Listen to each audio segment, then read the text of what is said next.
Hello, everybody, and thank you so much for tuning in to the next edition of Personal Brand Mechanics interview series. My name is Peter Sterlacci, and I am the founder of Believe, Become, Be Your Brand, where I work with on-the-move careers to help them shift gears, get out of the saddle, and sprint to career success. And so for those of you who know me, you know that I'm crazy about cycling. And I use cycling imagery with personal branding strategy when I work with my clients. And this was really the motivation for this series called Personal Brand Mechanics, because I found people who I like to call mechanics of personal branding because they have like a toolbox of tips and techniques that I think are really critical to help us to build, maintain, and even repair our personal brands. And so today I'm really happy to have Bob Fall with us.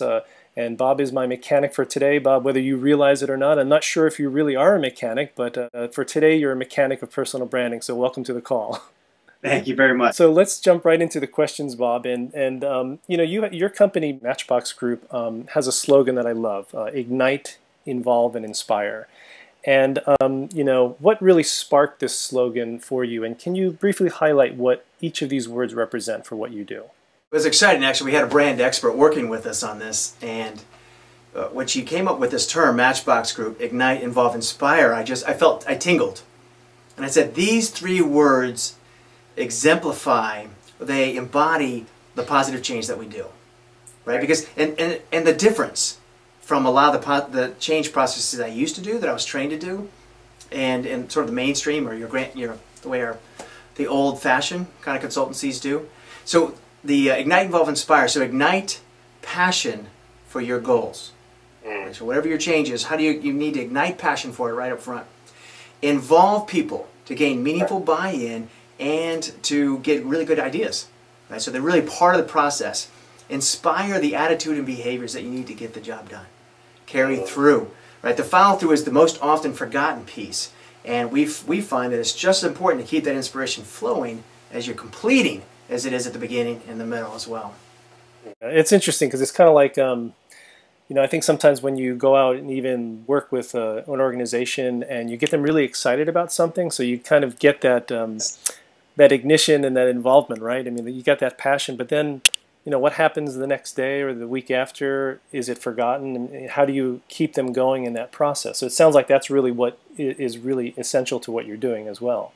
It's so essential, and for the first, I'd say probably a third to half my career, I've been doing this for about 24 years, I was really good at the ignition piece. And I still am. That's my title, Chief Ignition Officer at the Matchbox Group.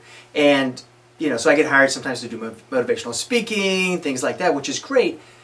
But just like you said, I found that I pick people up, they get started, they get excited, and then things would fade. Right. And for a while I did the cop-out, which was, well, that's their job. Right? Yes. That's their job. I did my job, and now, well, I'd say it was probably mid-90s, I said, that's not acceptable anymore. And I started working with how to do it, and really in particularly the last 5, 10 years, 10 years ago I really get more of the involved piece, and the last 5 added on even the inspire at the end. And it's, I got to tell you something too, is that not copying out, but really doing what it takes to make the change happen is so much more satisfying. You just love the three words. I think they fit so perfectly, and the fact that, you know, the imagery on your site. So for those of you who are watching, you know, definitely go to. It's really, really well done. And speaking of your site, you have a really great section on your site called Inspiring Tools, where you list your top 5 inspiring tools. And one that really jumped out for me was this idea of feed forward. And can you tell us about this and how you use it? Yeah, sure. Well, we love sharing these ideas, so I'm glad you mentioned that site and that you found it there, and there's a bunch of stuff. And the feed forward is actually popularized by Marshall Goldsmith. He's a world-renowned executive coach. And also, by the way, I learned this from my business partner. I was mentioning that earlier. Some great stuff I learned from him. But he brought this to me, and I looked at the concept, and I said, well, feed forward. It's fantastic. That's positive change right there. Because one of the big things I find in positive change, I mean, there's a time where you have to, face the hard facts, no question. You have to address it. But a vast majority of the time, I like to be moving forward. And feedback, it's interesting. Actually, I'll tell you this in a brief story, is that we have a feed forward exercise that we do with a lot of our clients. And we tell people, all right, right across the top of a page, a behavior that if you improved would make a significant difference in your life. Now, make sure it's something you're comfortable sharing, because you're going to ask for ideas. Now we say, all right, now instead of feedback, instead of talking about the past, what's dead, what's done, you know, arguing about what's happened in the past, what we want you to do now is go around and get as many ideas as you can from people. We want feed forward from people on how to get better at this in the future. Oh, I see. Yeah, because, you know, successful people want help. They're excited when you help them in the future, but they're not excited when you point out problems. Right. Right, or defect. We like to think that there's an inner movie everybody has in their mind, that they're always playing, right? Thoughts, ideas, what's good, right? You know, rehearsing things. And when you get feedback, people usually get defensive. Or what we call it, get the caveman up, right? That behind part of our brain. Get the caveman active. And feed forward tends to get the caveman passionate instead of defensive. Right. Instead of fight, flight, or freeze, you want passion. Right. So the feed forward is really all about forward focus, where you're going. Right. And it's really great that I'm talking to somebody right now who's in Kyoto, Japan, which, by the way, is one of my favorite cities. I've been there before. It's wonderful. Great. I loved all the temples. And particularly because in the Japanese culture and the Chinese culture, there's a big deal about saving face, about honor. And giving blunt, direct feedback can really cause huge problems, can lose huge contracts, and so on. And feed forward is so much easier. Yes. For those folks. I've had some folks in Southeast Asia who have tried it, and they found that their people start developing much, much faster. They don't feedback they had to give in private, one-on-one, and it was painful and time-consuming. Feed forward. A colleague of mine, or a client actually, who's in Thailand. She's in the Ministry of Education, and she told me that when she started doing feed forward, their folks, her group, could do it live as a team. Sure. Oh, great. Here's we're going to do another iteration of this project. Let's give each other a bunch of feed forward on how to get better. And it became like an energetic party instead of this, oh, we really failed kind of thing. Yeah, well, it's kind of like, I guess, as you said, you know, just the word feedback is loaded with kind of that sense of, oh, this is going to be negative, you know. I mean, we do say there's constructive feedback, positive feedback, negative feedback, etc. But I think no matter what, when you hear the word feedback, we tend to cringe a little bit. And I really like this idea of feed forward. It kind of reminds me of a little bit of work I do, you know, where I call it forward visioning, where you really vision into the forward and where do you see yourself, you know, a year from now. And imagine if, almost in a sense, imagine if you were watching a movie about you. And who are you talking to? What's going on? You know, what are you saying? And I think that kind of, I have found it's in the same sense, it really motivates people to say, this is where, from a personal branding standpoint, this is where I see my brand taking me in the next year. So this is really interesting. And that kind of like ties into my next question, because someone recently got me interested in the SOAR analysis instead of the SWOT analysis. And you know, it kind of that jumped out for me when I was looking at your site with regard to appreciative inquiry. That's right. And to me, it's such a big part of it's part of what you do, but also I think it really goes hand in hand with personal branding, because you know, we build the plans around what works rather than trying to fix what doesn't. So you seem to be a big advocate of this. So I'm wondering, how do you incorporate it in the work that you do? I'm a huge advocate. You're absolutely right in that one. So I often use SOAR in the strategic planning process, right? So often in strategic planning, there's the SWOT analysis, right? Strengths, weaknesses, opportunities, and threats. And I tell you what, everybody I've talked to says it's miserable. Right. And that no matter what you do, no matter how hard you try, you spend way too much time on weaknesses and on threats. And here's the thing, because I used to do that, but I found that about 80 to 90% of the weaknesses you list are a waste of time to talk about.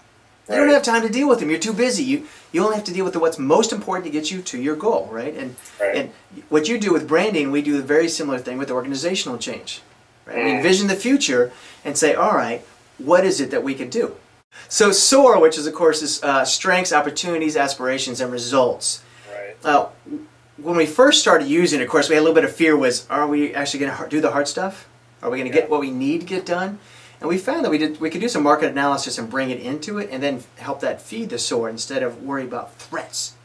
Yeah. So opportunities. All right, given the marketplace, what are our opportunities out there? And every client we've done this with, and even people I've coached, you know, who've done it themselves, have said that it's the level of creativity goes through the roof. Sure. right? Because they're excited, they're inspired about it, and their confidence goes up. Even the quality of their planning gets better. And I asked them. I said, "So you've done SWOT in the past. Did you feel like you were missing something that was important?" And they said, "Well, we used to think no pain, no gain. We missed a lot of the pain, but we actually got more gain." So, as you can see, I think it's phenomenal. So I'm very indebted to the Appreciative Inquiry crowd for coming up with that. Just the whole fact of having the appreciative inquiry piece, I think, is helped me, at least with people that I work with. Because as you said, I think it's just a byproduct of our culture and society where we've been kind of trained to focus on weaknesses, right? Now in what I do, we often tell people, if you have a weakness that gets in the way of your strength, you do need to examine it, but not focus on weaknesses that is really not going to have any impact on what you're strong at and what's going to make you even superb. So, right. So speaking of personal branding, I wanted to ask you, what is your personal brand? And I don't know if anyone's ever asked you this question or if you ever thought about it, but if someone were to say, "Hey, what is brand Bob Fall?" what would you say? I would laugh. Well, that's a really great question. For me, I definitely think it is it's positive transformation. Right. That's how I've lived my life since I was 18 years old. So personal transformation for myself, and that's what I love to do for other people. So that's the big thing. And around it, of course, around that branding. I mean, I actually recently did a 360. I think actually that's how we got connected through a 360 process. Yes, and one of the things that kept coming back time and time again was Bob's really energetic, and Bob's really passionate, and it's so funny because it's just who I am. I don't realize that that it comes across that much. So I think that that positive transformation with passion and energy. That's great. That's excellent. That's great that that you mentioned the 360 reach. And for people who are watching, if you really want to learn more about what your personal brand is, check out the 360 Reach Personal Brand Assessment. Just Google 360 Reach, and it'll take you to that. There are 15-day free passwords that you can use, as well as investing in the premium version of it. But it really does give you that feedback. Sorry. It's okay. It's a place for feedback. But it does give you that information that I think really helps us to understand what our brand is, because it's a tricky question. But when we get that information back, it helps us to say, well, hey, yeah, this is really what defines me and how I can use that moving forward, so to speak. So now, because I consider you a personal brand mechanic, as I said, someone who has tools and techniques to help build, maintain, and repair a personal brand, I want you to imagine that someone's brand has a flat tire, to use a cycling analogy. And what advice or tool would you recommend or use really to get someone's personal brand pumped back up and ready to go? I love that question. There's a tool, a concept, it's a positive change tool that we've been using with organizations, and we've just started recently using this with individuals in leadership development, and we call it your best DNA. That's the Matchbox group name for it. I don't know if anybody else is calling it that right now, but so the best DNA has three components to it, and by the way, we actually do get that question. People don't say they have a flat tire, but it's that same kind of thing. It's definitely about that. I'm moving along, or I don't know where I'm going, or I'm spinning my wheels. I have to keep it going. Right.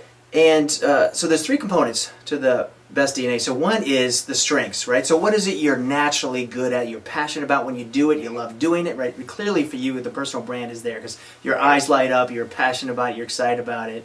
Earlier we were talking about Gar Reynolds, who we both really like. Clearly his presentation piece is a strength of his.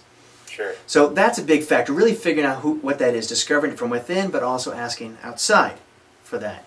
So that's one. The second factor is sort of the core of who you are. We call it core purpose and core principles. Very, very similar to Jerry Porras and Jim Collins' book, Built to Last, right? So the core purpose is like, why do you feel like you exist? When you live this, what makes you feel the most alive? So for me, no surprise, it's personal transformation and helping others transform. Right. And then and by the way, there's tons of different ones. There's not a wrong answer as long as it's authentic. That's a big deal. And then the principles, and we try to keep these down to 3 to 5 so you can remember them and focus on them. is the behaviors that, what you want to live by. Right. And it's often honesty, winning, evolving, helping. Mine are kind of unusual, but they're learn, grow, and have fun. So everything I do, I'm having those three things are happening. That's great. Yeah, I've actually turned away work where people said, we don't want the fun part because, you make people laugh a lot and all that kind of stuff. And I said, really? Then go hire somebody else, for goodness sake. That's right.